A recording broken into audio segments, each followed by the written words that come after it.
今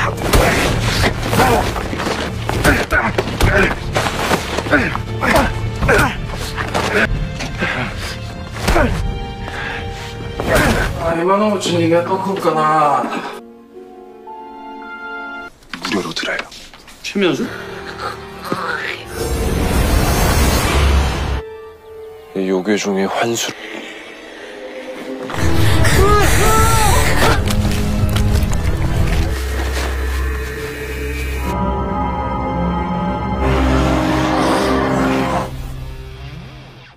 Halo, selamat datang di Rawang Movie. Kali ini kita melanjutkan kisah perjalanan rubah ekor 9 melindungi kota Joseon. Di mana episode 10 ini dimulai dengan salah satu iblis Shinigami gila menghadapi Dewa Gunung. Dia adalah Uchichibo, dan dia adalah iblis yang memburu binatang dengan racun yang mematikan. Uchichibo berencana menghabisi mereka sekaligus. Karena faktanya, dia menunjukkan bahwa mereka baru saja menghirup kabut racun yang disebarkan lewat udara. Dan saat ini Hong Jun dan Muyong mulai mengalami serangkaian kutukan yang berbeda.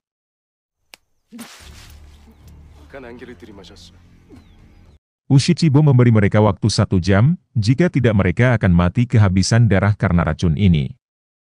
Dan itu semua tergantung pada Yeon. Dia akan memberikan penawar racun, asalkan Yeon bersedia menyerahkan 2 benda pusaka yang ada padanya.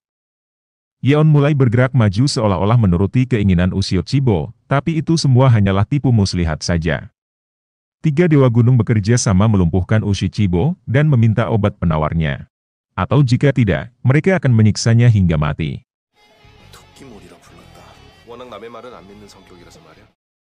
Hong Jun meraih palu godam, siap mematahkan tulang satu persatu.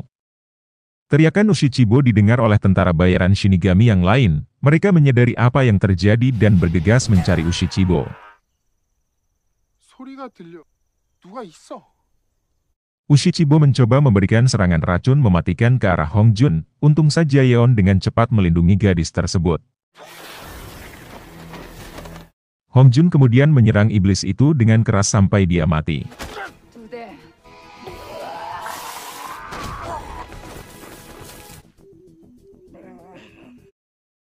Tentara bayaran Shinigami lainnya terkejut melihat Uchichibo telah tewas. Yuki bersiap untuk membalas dendam. Sayangnya, racun yang diderita Muyong dan Hong Jun lebih mematikan dari yang mereka duga. Dan mereka berdua mulai kehilangan kesadaran. Yuki berhasil menyusul mereka, dan dia memberikan Yeon boneka manusia salju. Yang mana boneka manusia salju kecil itu sebagai simbol cintanya kepada Yeon, dan dia mencoba mencium pria tersebut. Hong Jun yang menyaksikan semua itu sangat marah dan cemburu. Mereka berkelahi, tapi efek racun yang diderita Hong Jun membuatnya semakin lemah. Tidak lama kemudian Yuki mendengar suara Ogama memanggilnya.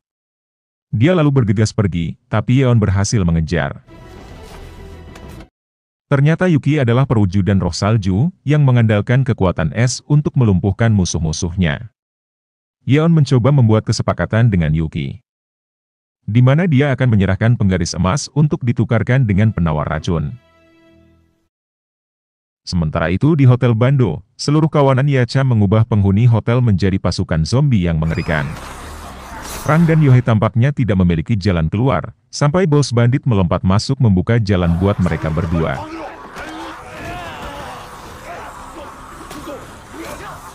Tapi ketika melewati lorong hotel, tiba-tiba Yohei terkena serangan iblis Yacha.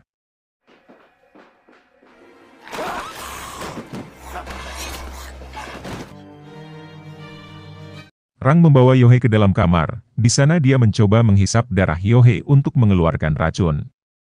Tapi Yohei tahu jika apa yang dilakukan Rang hanya sia-sia, karena saat ini racun iblis Yacha telah menyebar ke seluruh pembuluh darahnya.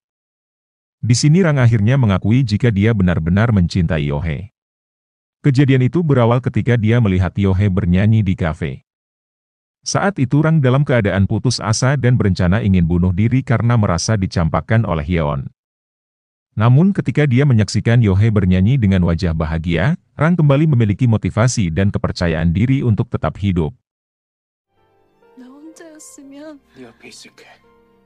Rang kemudian memberikan cincin dari Yeon sebagai tanda cintanya kepada Yohei.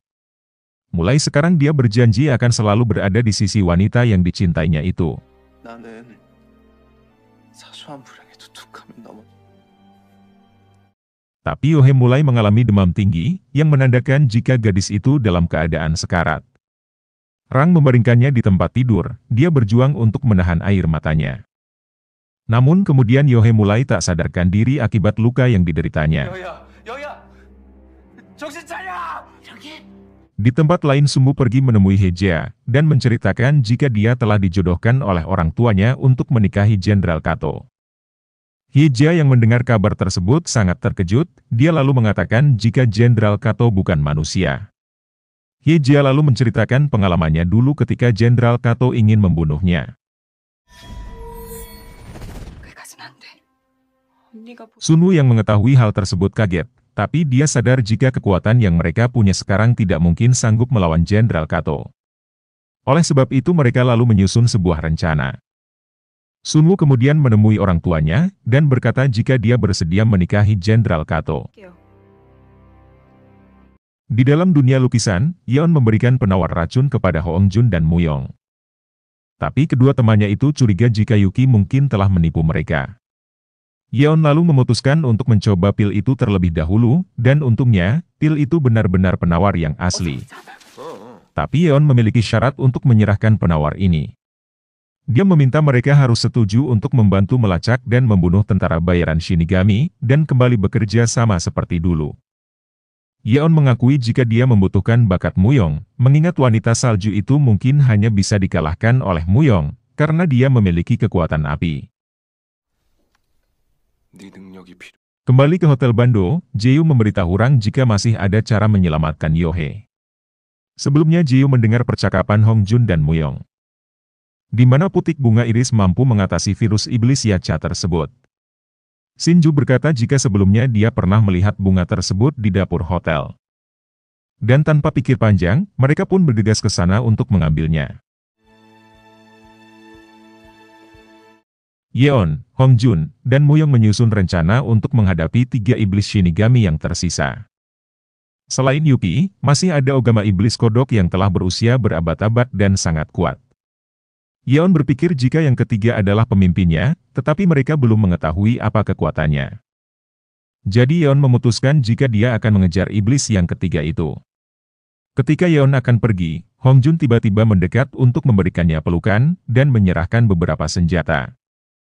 Tapi ternyata itu adalah siasat licik Hongjun untuk mencuri tas berisikan batu pelindung dari Yeon. Yeon menuju sebuah hutan, dan di sana dia bertemu dengan Onyundu yang mengaku sebagai dewa pribumi. Onyundu melompat ke punggung Yeon dan bersiap mulai melancarkan serangan. Tapi Yeon menyadari apa yang terjadi, dan tiba-tiba menusuk perut pria itu. Dari awal Yeon sudah tahu jika pria itu salah satu iblis Shinigami, hal itu dia kenali dari aroma racun di tubuh pria tersebut.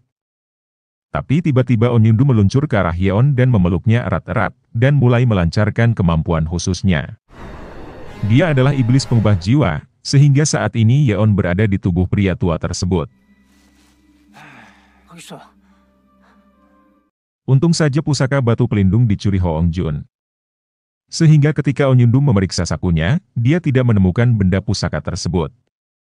Onyundu yang kesal lalu bergegas pergi, sementara Yeon ditinggalkan sendirian dengan luka tusuk di perutnya. Yeon berpikir keras mencari cara untuk menghentikan dewa licik ini. Dia khawatir jika Onyundu akan berpura-pura menjadi dirinya dan mengelabui Muyong dan Hongjun. Dan benar saja, saat ini Onyundu pergi menemui Muyong dan Hongjun. Dia berpura-pura sebagai Yeon, dan menanyakan langkah mereka selanjutnya. Sedangkan saat ini Yeon berusaha menyusul teman-temannya. Tapi di perjalanan dia bertemu Yuki dan Ogama. Yeon lalu memiliki ide jika dia bisa berpura-pura menjadi Onyundu, kemudian dia pun lalu mendekati 2 Shinigami tersebut. Sementara itu di Hotel Bando, Rang yang pergi mengambil obat untuk Yohe terkena gigitan iblis Yacha. Tapi dia berusaha tetap bertahan, dan memberikan waktu bagi Shinju mengambil tanaman obat tersebut. Namun, penawarnya mungkin datang sedikit terlambat, karena saat ini Yohe mulai menunjukkan tanda-tanda akan berubah. Kembali dengan Yeon, saat ini dia berhasil berpura-pura menjadi Onyundu dan berbicara dengan Yuki dan Ogama. Namun, dia terkejut mengetahui jika prajurit Shinigami ternyata berjumlah 5 orang. Yeon bertanya-tanya siapa iblis yang kelima. Dan ternyata itu adalah Satori yang berada di Hotel Bando bersama Rang dan rombongan. Dia berpura-pura mengorbankan dirinya untuk yang lain, tetapi kenyataannya dia adalah pemimpin iblis Shinigami.